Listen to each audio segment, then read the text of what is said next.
जय हिंद दोस्तों।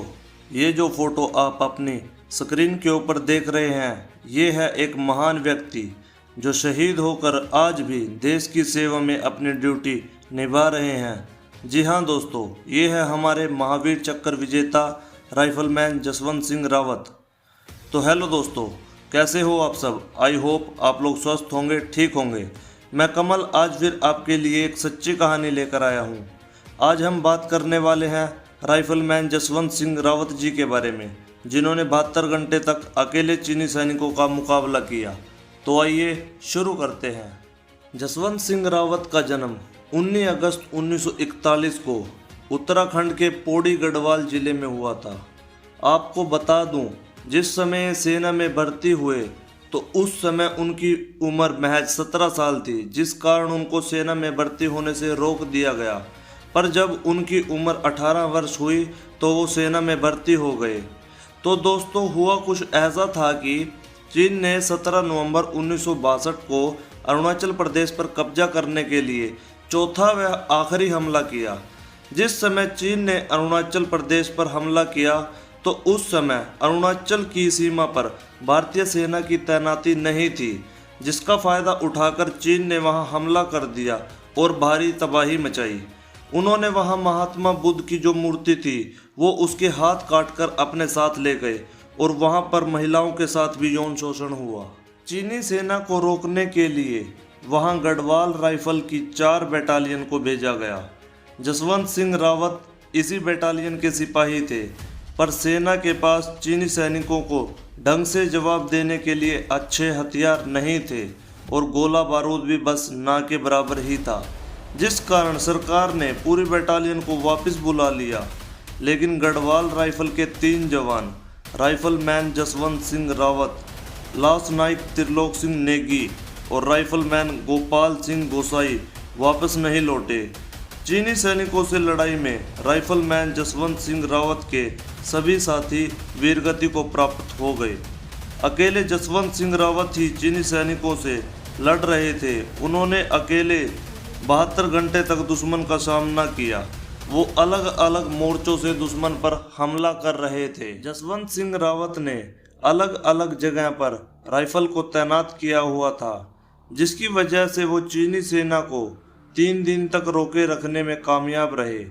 चीनी सेना को ऐसा लग रहा था जैसे वहां एक सैनिक नहीं बल्कि पूरी बटालियन हो। इसी बीच रावत के लिए खाने पीने के सामान की आपूर्ति करने वाली व दुश्मन से 2-2 हाथ कर वीरगति को प्राप्त होने वाली 2 बहनें शैला और नूरा, उनकी शहादत को भी कम नहीं आंका जा सकता। 3 दिन बाद नूरा को चीनी सैनिकों द्वारा पकड़ लिया गया व उसे गोली मार दी गई। दूसरी तरफ सामान की आपूर्ति करने वाली शैला, उसके ऊपर भी ग्रेनेड से हमला हुआ और उस हमले में वो भी वीरगति को प्राप्त हो गई। उनके सम्मान में आज भी वहां 2 पहाड़ियां स्थित हैं, जिनका नाम भारत सरकार ने उन्हीं के नाम पे रखा है, नूरा और शैला।